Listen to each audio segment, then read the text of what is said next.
ఓం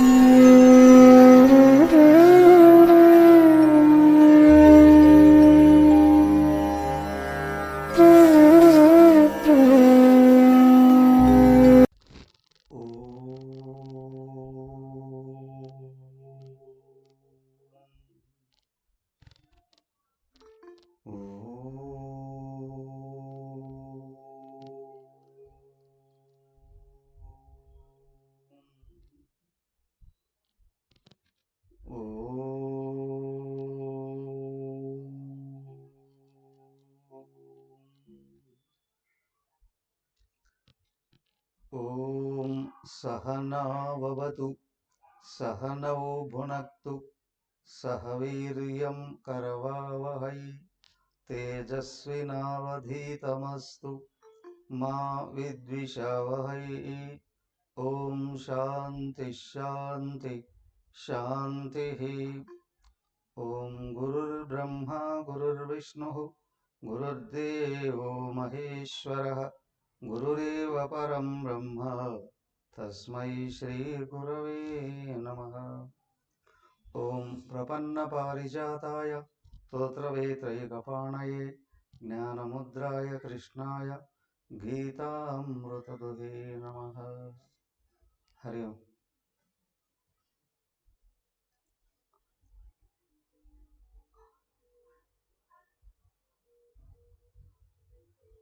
ఓం శ్రీకృష్ణ పరబ్రహ్మణే నమః. శ్రీమద్భగవద్గీత అథ షష్ఠోऽధ్యాయః ధ్యానయోగః. ఎవరు చదువుతారు ఈరోజు? ఎవరైనా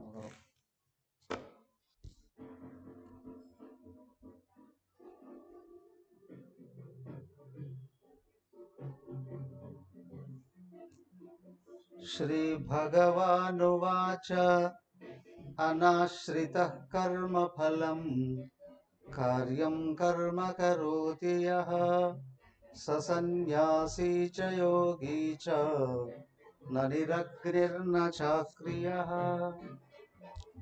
హరి ఓం. ఏమైనా డిస్టర్బెన్స్ వస్తుందా?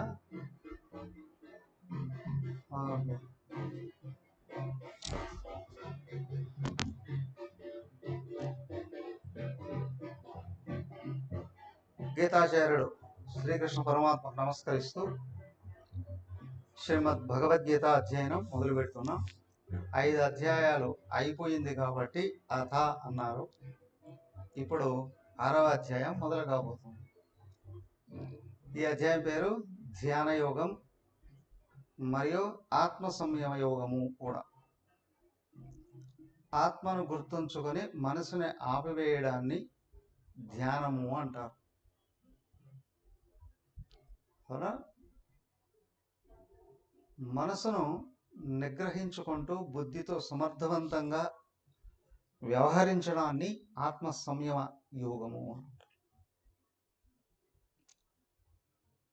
జీవితం శాస్త్రబద్ధంగా నడుస్తూ ఉంటే క్రమంగా మనసు శుద్ధమవుతుంది, మనసు నిగ్రహానికి వస్తుంది.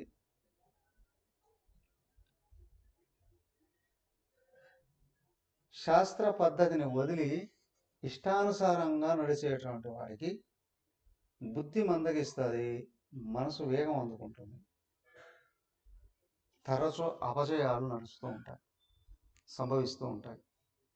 ఎన్ని ఉన్నా తృప్తి ఉండదు, అశాంతి ఉంటుంది, అసంతృప్తి ఉంటుంది. దానికి ఇక్కడ చెప్పబోయేది ఏంటంటే సాక్షాత్తు భగవంతుడే వచ్చి బోధిస్తున్నాడు. అవునా? ఏదైనా ఒక వస్తువుని ఒక కంపెనీ తయారు చేసింది అంటే దాన్ని వాడుకోవడానికి మాన్యువల్ కూడా ఆ కంపెనీయే తయారు చేస్తుంది. ఫోన్, కంప్యూటర్, టీవీ ఏదైనా సరే ఆ కంపెనీ మాన్యువల్ కూడా తయారు చేస్తుంది. సేమ్ వే ఇక్కడ కూడా మరి జీవరాశులను అన్నిటి తయారు చేసింది ఎవరు? భగవంతుడు. అవునా? ముఖ్యంగా మానవుల్ని తయారు చేసిన ఆయనే దిగి వచ్చి ఆయన ఇక్కడ చెప్తూ ఉన్నాడు, శరీర ఇంద్రియ మనోబుద్ధుల్ని ఎలాగా వాడుకుంటే వ్యక్తి జీవితంలో ఎదుగుతాడు, సంతృప్తికి దగ్గరవుతాడు, పరిపూర్ణతకు దగ్గరవుతాడు. ఎందుకంటే తయారు చేసింది ఆయనే కాబట్టి ఆయనకు మాత్రమే తెలుసు. ఆయన తప్ప వేరే వాళ్ళు ఎవరైనా తయారు చేశారా మనిషిని? మనిషినే కాదు, ఏ జీవిని తయారు చేయలేరు. ఎందుకయ్యా, ఒక్క గడ్డి పూసను కూడా పుట్టించలేరు మానవులు. అవునా? ఒక గడ్డి పూసను కూడా స్వతంత్రంగా పుట్టించలేరు. తలలో ఉన్న ఒక వెంట్రుక ఉందే, ఒకరి తీసి ఇంకొకరికి పెడతారేమో కానీ ఒక వెంట్రుకను కూడా తయారు చేయలేరు. ఎంత పెద్ద సైంటిస్ట్ అయినా సరే ప్రకృతిలో ఉన్నాటివి ఒకరి నుంచి ఒకరికి మార్చగలరు. ట్రాన్స్ప్లాంటేషన్ కదా, ఒకరి నుండి ఒకరు మార్చగలరు.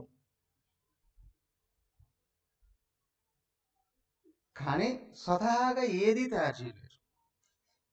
ఎంతో సంచలనం. ఎందుకంటే ఆయన చేతిలో పెట్టుకున్నాడు ఇవన్నీ, అన్ని జీవరాశుల్ని ఆయన చేతిలోని, జీవరాశులలో ఉన్న అవయవాలను కూడా ఆయన చేతిలో పెట్టుకుంటారు.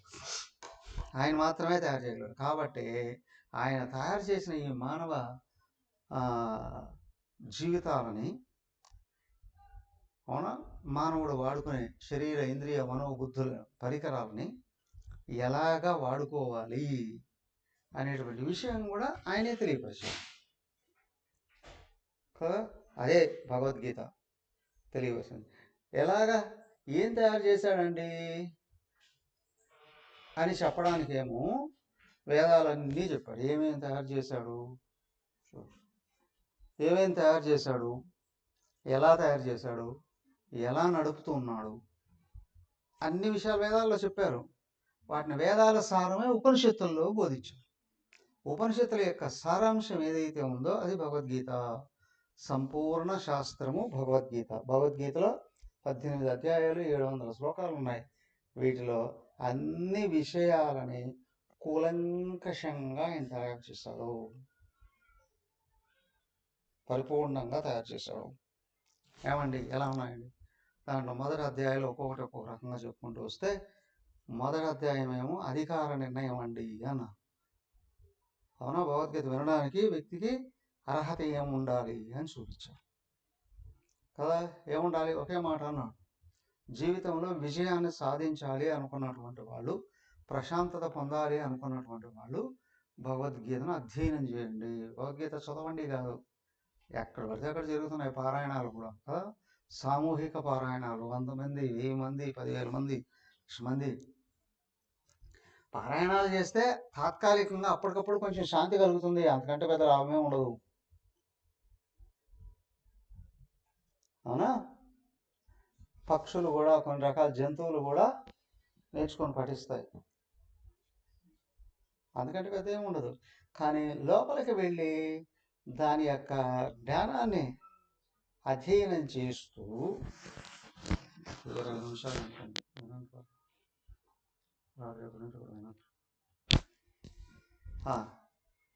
అధ్యయనం చేస్తే మన జీవితం ఉన్నత స్థాయికి అధిరోహిస్తుంది.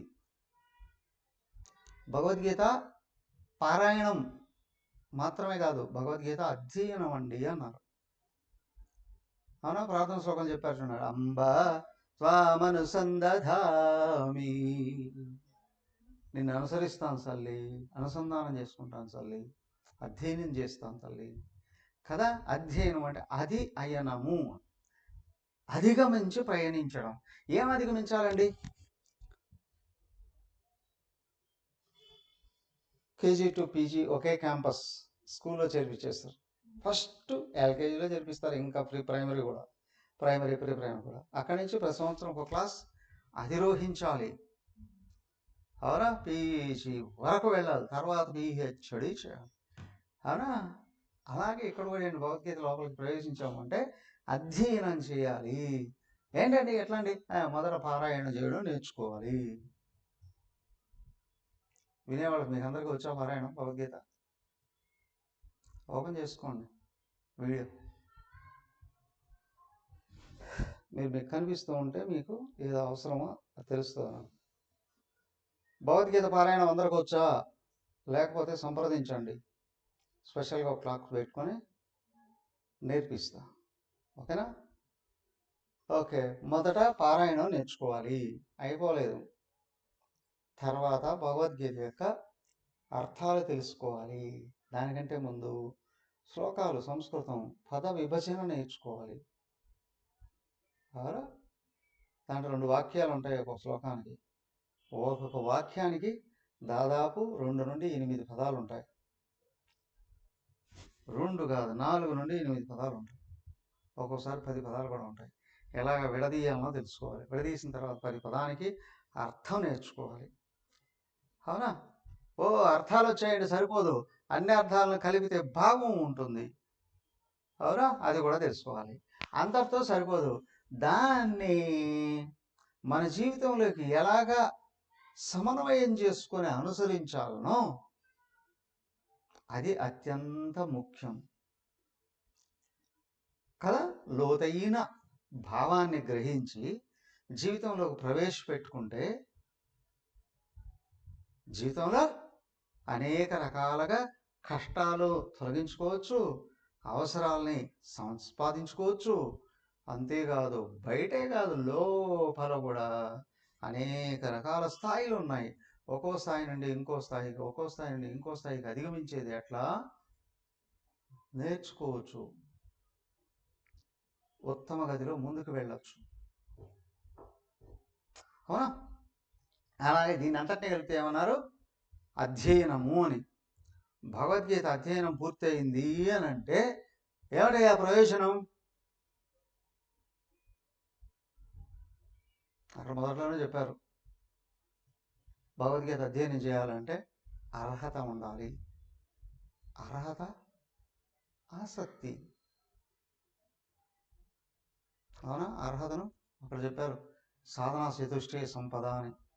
వివేకము, వైరాగ్యము, సమాధి శక్తి, సంపత్తి, మోక్షత్వం అని 4 రకాలుగా చెప్పారు అక్కడ కదా. ప్రపంచ విషయాల్లో కూడా ఏది మంచి ఏది చెడు అనేది స్పష్టంగా తెలియాలి. చెడు యందు, అల్పమైన విషయాలందు ఆసక్తి వెళ్ళిపోవాలి. అలాగే ఇంద్రియాలన్నీ నిగ్రహంలో ఉండాలి. అన్నిటికంటే ముందు నేను సంపూర్ణ సుఖాన్ని పొందాలి. ఇది అర్హత అండి. రెండోది సంబంధము, చెప్పేవాడికి వినేవాడికి మధ్య ఉన్న గురు శిష్య సంబంధం. గురు శిష్య సంబంధం ఉండాలి అండి. అవునా? మూడవది దేని గురించి చెప్తుంది? పరిపూర్ణ ఆనందాన్ని ఎలాగ పొందొచ్చో చెప్తూ ఉందండి విషయం. ప్రయోజనం ఏంటి? భగవద్గీతను కానీ నేర్చుకున్నాను, అధ్యయనం చేయగలిగాను అంటే నీకు దుఃఖాలు రాకూడదు, నువ్వు దుఃఖాన్ని పొందకూడదు. దుఃఖాన్ని దాటేసి పైన నిలబడుకోవాలి. అప్పటి వరకు ఏమయ్యా భగవద్గీత ఎవరికి పూర్తిగా తెలుసు అంటే వాళ్ళకి దుఃఖమే లేదు. రాదు కాదు, వస్తే బయట నిలబెడతాడు. కీప్ క్వైట్, తర్వాత చూద్దాం అవసరమైన ఉంటే. చూసి వెళ్ళిపోతుంది దుఃఖం. అలాంటి స్థాయి రావాలి. అంతవరకు అధ్యయనం చేయాలి అండి. అర్హత ఇక్కడ చెప్పారు. రెండో అధ్యాయాలు ఏంటి? సంపూర్ణంగా ముంచుకోసేసాడు ఆయన.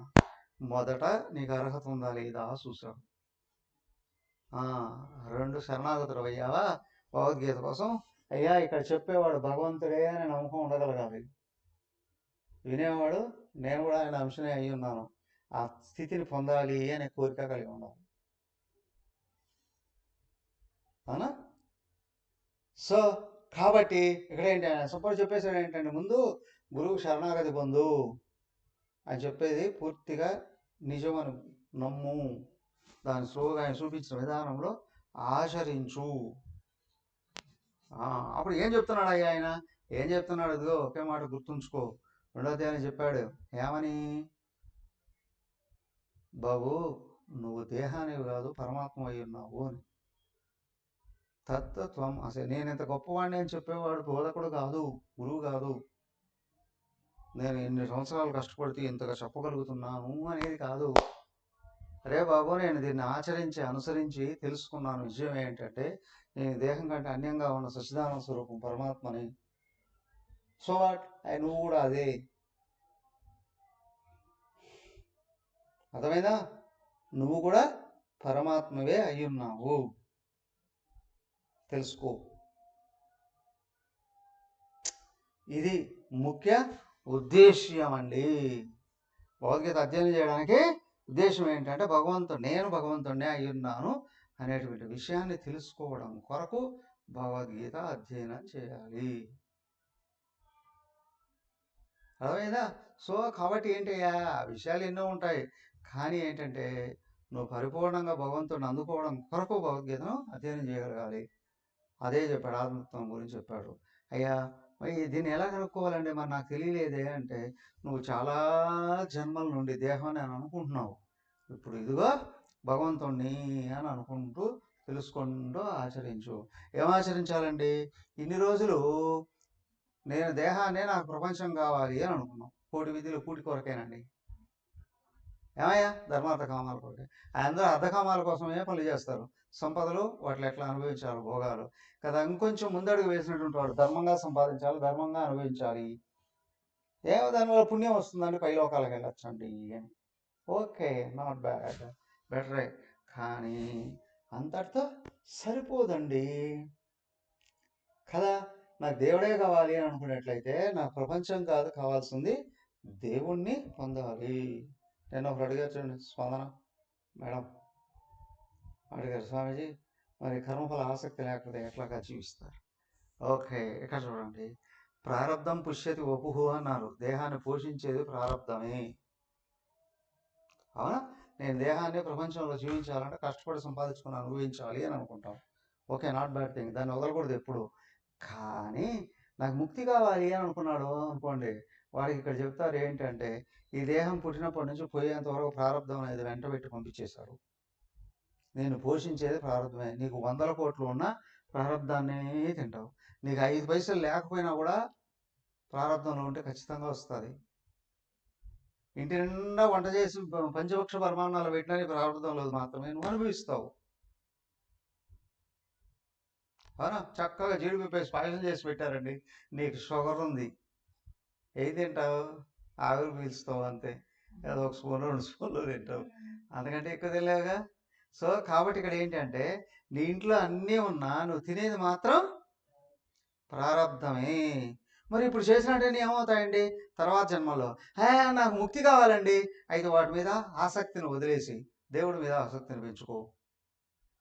ప్రారంధంలో దుఃఖాలు ఉన్నా కూడా నీ ఇక్కడ పురుషార్థంతో అవి లోపలికి రానివ్వకుండా బయట నిలబెట్టచ్చు. అర్థమైందా? ఎవరు దేవుడే కావాలి అని అనుకుంటున్నారో కర్మ నిష్కామంగా చేయండి. నిష్కామం అంటే చేయకుండా ఉండడం అని కాదు, ఫలాలను వదిలేయడం అని కాదు. ఇతరుల కొరకు చేస్తున్నాను, కర్మ ఫలాలు ఇతరులకు వదులుతాను. నా కొరకే, బట్ నేను ముక్తి పొందాలి అని కర్మ చేస్తూ ఉన్నా. కర్మఫలాలు ఇవి నేను దాచిపెట్టుకోవాల్సిన అవసరం లేదు, ఎందుకంటే ఈ జన్మంతా ప్రారంధం ఉంది. కానీ ఇది నేను చేసిన కర్మఫలాలు నాకే కావాలి అనుకుంటే వాటి కోసం మళ్ళీ కొడతావు. నాకు పుట్టుకొద్దా అని అనుకుంటే ఇతరులకు సమర్పణ చేసే సంస్థకు, గురువు గారుకు, దేవుడుకు, సమాజానికి కొరకు నువ్వు చేస్తున్నావు అని అనుకునేటట్లయితే నువ్వు దైవాన్ని సరిగా అన్వేషణ చేసి శక్తి యుక్తి రెండు ఆయన ఇస్తాడు అవకాశాన్ని. యోగక్షేమం వహామ్యహం, నీకు అవసరమైందే నేను ఇస్తాను, ఉన్నది రక్షిస్తాను. నువ్వు నిరంతరం రక్షించబడేటట్లు నేను చూసుకుంటాను. భుజించేది నేను ఇస్తాను, నీకు సాధనకు అవసరమైనటివి ఇస్తాను, నీ సాధనను నిలబెడతాను నా కొరకు నువ్వు ప్రయత్నిస్తే. ఇది నిష్కామ కర్మ అండి. దీనివల్ల ఏమవుతుంది? స్థితప్రజ్ఞత్వం వస్తుందండి. క్రమంగా నేను దేహానికి అన్యంగా ఉన్నాననే విషయం అర్థమవుతుంది, అనుభవానికి వస్తుంది. అవునా? భగవంతుడి మీద ఇష్టపడేది, మనం ఎవరిని ఇష్టపడి వ్యవహరిస్తున్నామో వాళ్ళకి దగ్గర అవుతాం. భగవంతుడిని ఇష్టపడి పనిచేస్తుంటే భగవంతుడికి దగ్గర అవుతాం. అంతేకాదు భగవంతుడిగా మారుతాం. ఇక్కడ ఒక అబ్బాయిని ఇష్టపడి దగ్గర అయిందని పెళ్లి చేసుకుంటావు అంతవరకే, అవునా? కానీ ఇక్కడ దేవుణ్ణి ఇష్టపడితే దేవుడిగా మారుతూ వస్తావు. లోపల నీ లోపల నేనుగా ఉన్నదే ఆయనే. అవునా? దైవానికి నువ్వు ఇష్టపడ్డావా, క్రమంగా దైవంగా మార్పు చెందుతావు. ఎందుకంటే దేహం, ఇంద్రియాలు, మనసు, బుద్ధికి అతీతంగా నేనున్నాననే విషయం స్పష్టంగా అర్థమవుతుంది. అదే స్థితప్రజ్ఞత్వం అంటే. నేను ఆయననే అని గుర్తించి మర్చిపోకుండా నిరంతరం గుర్తుపెట్టుకోవడం వాడే స్థితప్రజ్ఞుడు. రెండో అధ్యాయం అయిపోతుంది. మూడో అధ్యాయంలోకి వచ్చేటప్పటికి ఆయన మళ్ళీ చెప్పాడు ఏంటి అంటే, అర్జునుడు అడిగాడు, ఏమయ్యా నువ్వేమో స్థితప్రజ్ఞత్వాన్ని గురించి చెప్పావు, మళ్ళీ నన్ను ఏదో యుద్ధం చేయమంటున్నావు, ఇదేంటిది? ఈ ఘోరమైన యుద్ధంలోకి వెళ్ళి స్థితప్రజ్ఞత్వాన్ని ఎట్లాగా నేను పొందగలను? పొందవచ్చు అర్జున. మూడో అధ్యాయం కర్మ యోగం. కర్మ చేస్తూ కర్మఫలాలు వదిలి దైవత్వాన్ని అందుకునేది ఎట్లా? అవునా, మొత్తం వివరించాడు. మయి సర్వాణి కర్మాణి సన్యస్య అధ్యాత్మ చేతస నిరాశీర్ నిర్మమో భూత్వ యుద్ధస్వ విగతజ్వర. కర్మ పర్ఫెక్ట్గా చేస్తే ఉత్తమమైన ఫలము వస్తుంది, కానీ సరిగా సమర్పణ చేస్తే ఆత్మతత్వాన్ని అందుకోవచ్చు. ఉత్తమ ఫలాలు తెచ్చుకునేది ఎట్లా, అదే టైంలో నిరంతరం సుఖంగా ఉండేది ఎట్లా? మూడో అధ్యాయం నేర్పించింది. నాలుగో అధ్యాయం జ్ఞానయోగంలోకి వచ్చాడు కదా. ఆయన ఒకటి చెప్పాడు, నువ్వు కర్మ చేయడమే కాదు, నీ నిజరూపాన్ని గురించి కూడా అధ్యయనం చేస్తూ కర్మఫలాలు. అవునా, ఇదిగో నా గురించి తెలుసుకో, నేను ఎలా వ్యవహరిస్తున్నానో తెలుసుకో. అవునా, నీకు నాకున్న సంబంధం ఏంటో తెలుసుకో, అది జ్ఞానం. అలాగే నేను ఎలా వ్యవహరిస్తున్నానో కూడా చూడు, ఇది కర్మ. నీకు నాకు ఉన్న సంబంధం, నీ స్వరూపం నా స్వరూపం గురించి తెలుసుకున్నావు అంటే జ్ఞానం. నా గురించి తెలుసుకుంటే నా అవతారం, నీ గురించి తెలుసుకుంటే జ్ఞానం. అవునా, నీ గురించి నువ్వు తెలుసుకునే నా కొరకు పనిచేస్తే సన్యాసం. జ్ఞాన కర్మ సన్యాసం. జ్ఞానంతో పనిచేసి ఫలాల మీద ఆసక్తి వదులు. ఏమంటే వదులుతాను, దొరుకుతా, కానీ ఇంకొక ట్విస్ట్ ఉంది లోపల. బయట వస్తువులు వదలడం కాదు, లోపల ఒకటి పట్టుకొని ఉంది. ఎక్కడున్నా నిధి ఉంది అంటే పెద్ద భయంకరమైన నాగుబాం అక్కడ కాపలా కాస్తుంది అని అంటారే కదా. అలాగే లోపల కూడా ఒక మహా త్రాసు ఉంది. అది ఏంటి, దాన్ని ఎట్లాగా వదిలించుకోవాలి, అది 5వ అధ్యాయం చెప్తుంది. ఆ త్రాసు ఏదో కాదు, అహంకారం. అవునా, అందరినీ జుట్టుబట్టి నేలకేసి కొట్టి కదా రకరకాల నరకాలు చూపించేది అహంకారమే. అనేక రకాలుగా ఏమిటయ్యా అహంకారం, 5వ అధ్యాయంలో చెప్పారు. దాన్ని ఎలా వదిలించుకోవాలని కూడా చెప్పారు. కర్మ సన్యాస యోగం అని. అర్థమైందా? కర్మ ఫలం ఏంటయ్యా అంటే బయట వస్తువులు అనుకుంటాం, అహంకారమే కర్మఫలం. నాకు ఫలం కావాలి అని నువ్వు చేస్తే నువ్వు దేహం అనే భావం దృఢపడుతుంది. నాకు దేవుడు కావాలి అని నువ్వు చేస్తే నేను దేహాన్ని కాదు ఆత్మను అనే విషయం బయటపడతాను. అర్థమైందా? కర్మ సన్యాసం అని అంటే అహంకారాన్ని, నేను దేహం అనే భావాన్ని తొలగించుకునేటువంటి విధానం స్పష్టంగా అద్భుతంగా చూపించాడు. చూడు బాబు, కళ్ళతో చూస్తావు, చెవులతో వింటావు, నోటితో మాట్లాడతావు, ముక్కుతో వాసన పీలుస్తావు కదా, అదేనా? నాలుగుతో రుచి చూస్తావు, చేతులతో పనిచేస్తావు, కాళ్ళతో నడుస్తావు, అవునా, మనోబుద్ధులతో ఆలోచనలు చేస్తావు కదా. అవన్నీ వాటి పనులు చేస్తున్నాయి. వాటితో తాదాత్మ్యం చెందినప్పుడు నేను చేస్తున్నాను అని అనుకుంటావు. పనులు చేస్తూ కూడా చేసేది నేను కాదు, ఇవి చూసేది కళ్ళు, వినేది చెవులు, మాట్లాడేది తినేది నోరు, నడిచేది కాళ్ళు, పనులు చేసేది చేతులు. నేను వీటికి అన్యంగా యజమానిగా అవునా ఉన్నాననే విషయాన్ని గుర్తిస్తూ వచ్చావా, దేహం నేననే భావం కరిగిపోతూ వస్తుంది. దాన్ని కర్మ సన్యాసం అన్నారు. నువ్వు కానీ కర్మ సన్యాసాన్ని ఆచరించగలిగితే అలాగా కూర్చుంటూనే ధ్యానం కుదురుతుంది. అర్థమైందా? కర్మ సన్యాసం ఆచరించకపోతే ధ్యానం కుదరదు. కానీ మరి ధ్యానం దాకా వెళ్ళేది ఎట్లండి? దానికి అధ్యాయంలో 2వ విషయం కూడా చెప్పారు. రెండవ పార్శ్వం ఏమిటండి? 2వ వైపు చూడు, మనస్సంయమ యోగము అన్నారు. అయ్యా క్రమంగా ఇవన్నిటినీ కర్మ, జ్ఞానము, సన్యాసం అన్నిటినీ కలిపి ఆచరిస్తూ అహంకారాన్ని అణిచి ఆత్మలో కూర్చునేది ఎట్లా? ధ్యానం. ఈ మూడింటిని పట్టుకోవడం అది మనస్సంయమనం, పైన కూర్చోవడం ధ్యానం కదా. ఎలాగా ధ్యానం? ఈ ఈ ఆత్మ సంయమనం 6వ అధ్యాయం అంటే చాలా స్పష్టంగా చెప్పారు. అదిగో బాగా గుర్తుపెట్టుకోండి. ఇప్పుడు కదా ఏమని శ్రీ భగవాన్ వాచ, భగవంతుడు చెప్తున్నాడు, అనాశ్రిత కర్మఫలం కార్యం కర్మ కరోతిహ. ఇదిగో నువ్వు ఫలం మీద దృష్టి పెట్టకుండా పని మీద దృష్టి పెట్టు. సగమే, సగం దేవుడి మీద పెట్టు. అదే శివుడు చూడండి, ధ్యానం చేస్తూ ఉంటాడు కదా, సగం కళ్ళు మూసుకుంటాడు ఆయన. దొంగ చెప్పమంటారా? సగం కళ్ళు మూసుకొని సగం చూస్తున్నాడండి. నిత్య వ్యవహారాలలో కూడా సగం దృష్టి కర్మ మీద, సగం దృష్టి లోపల ఉన్న ఆత్మయే అయిన దేవుని మీద పెట్టుకో. నీకు మనసు ఎక్కడికి వెళ్ళదు. ఎలా అండి? నేను ఆత్మను అని గుర్తుంచుకుంటూ పనిచేయి. నేను శరీరము, ఇంద్రియాలు, మనసు, బుద్ధికి అతీతంగా అన్యంగా ఆత్మనై ఉన్నాను. అనవసర కర్మఫలం కార్యం కర్మ.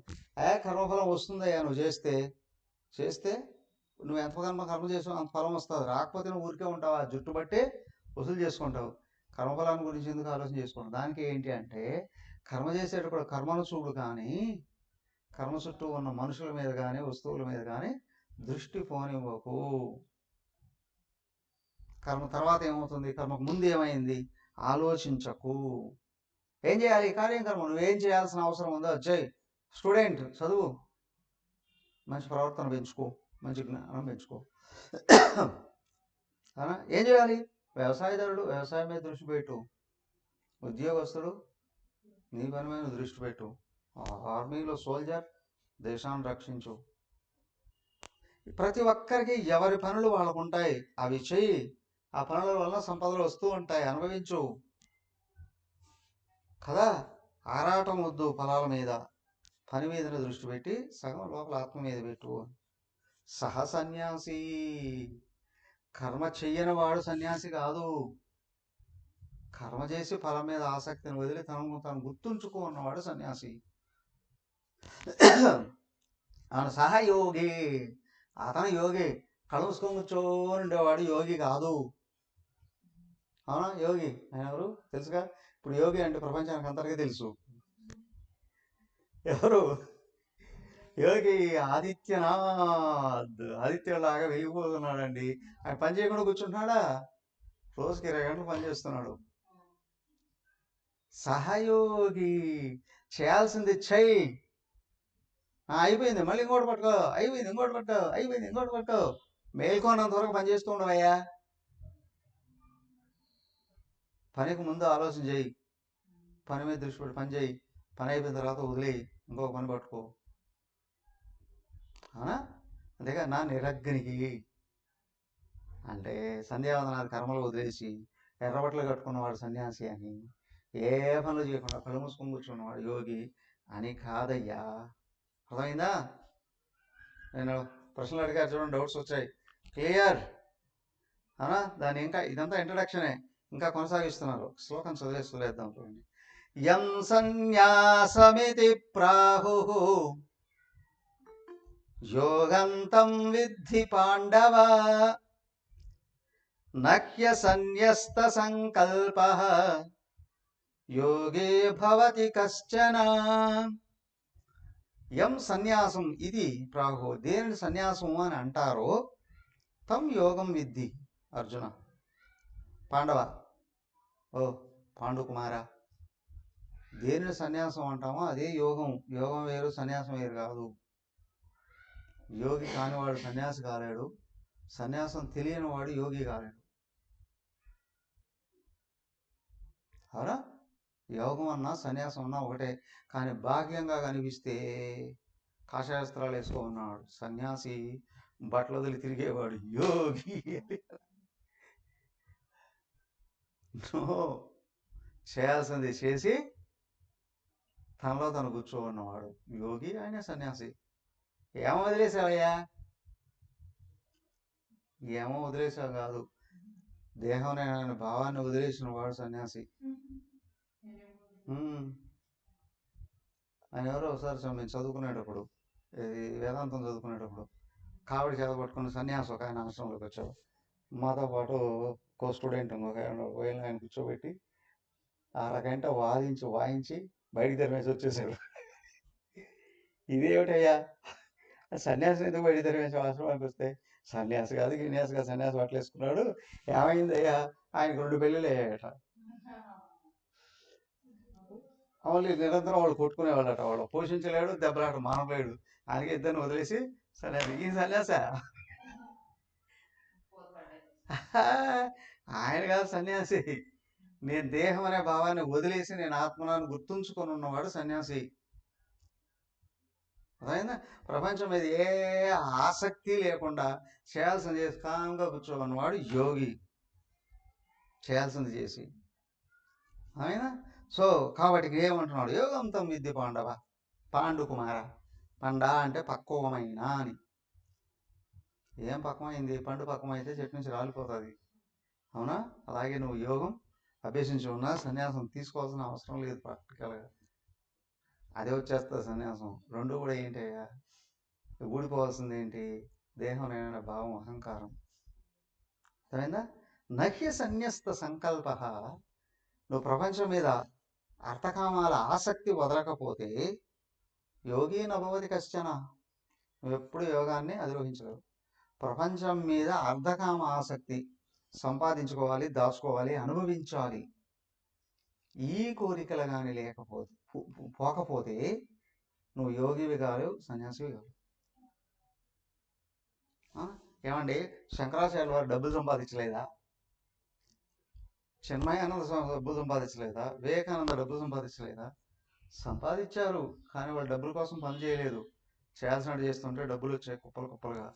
కానీ వాళ్ళు అవి అనుభవిస్తూ కూర్చోలేదు, సమాజానికి ఉపయోగింపజేశారు. అర్థమైందా? వాళ్ళు కోరిన ఫలితం ఒకటే, అందరూ బాగుపడాలి అని. అందుకే పనిచేశారు. సర్వే జన సుఖినో భవంతు అని పనిచేశారు. డబ్బులు వచ్చాయి, డబ్బులు ఉన్న వాళ్ళు ఇచ్చారు, లేని వాళ్ళు ఖర్చు పెట్టారు. అవి అనుభవిస్తూ కూర్చోలేదు. అర్థమైందా? డబ్బులు సంపాదించకూడదని కాదు, డబ్బులు సంపాదించి భోగాలు అనుభవించాలి, ఆ భావాన్ని వదిలేశారు. వాళ్ళు చేసిన పని అంతా సర్వకాల సర్వావస్థలలో జనాలు బాగుపడాలి అనే పని చేశారు. బాగుపడ్డ వాళ్ళు డబ్బులు ఇచ్చారు, బాగుపడాలనుకున్న వాళ్ళ కోసం ఖర్చు పెట్టారు. అండర్స్టాండ్? ఓకే, సరేనండి. ఇలాగ చేస్తే మనసును ఎట్లా పట్టుకోగలం అనేది రేపు చూద్దాం. మరియు ఓం సర్వే భవంతు సుఖినః, సర్వే సంతు నిరామయాః, సర్వే భద్రాణి పశ్యంతు, మా కశ్చిద్ దుఃఖభాగ్ భవేత్. ఓం శాంతి శాంతి శాంతి.